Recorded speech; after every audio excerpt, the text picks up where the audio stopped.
কি রান্না করব? বাঁধাকপি চিংড়ি মাছ দিয়ে ভাজা, লাল শাক চিংড়ি মাছ দিয়ে ভাজা, আর এই টমেটোর চাটনি,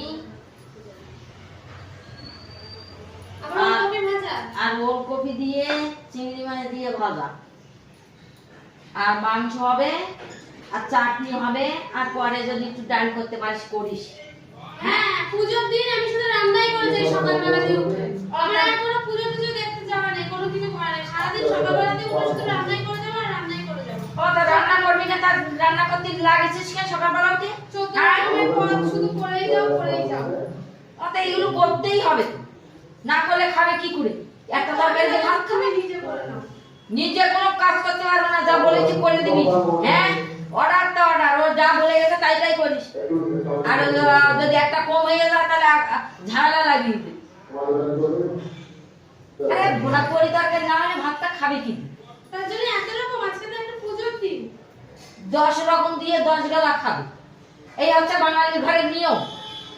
পারবো না আমি রান্না করতে। রান্না করতে পারবি না তাহলে বাপের বাড়ি গিয়ে বসে থাকতে যা।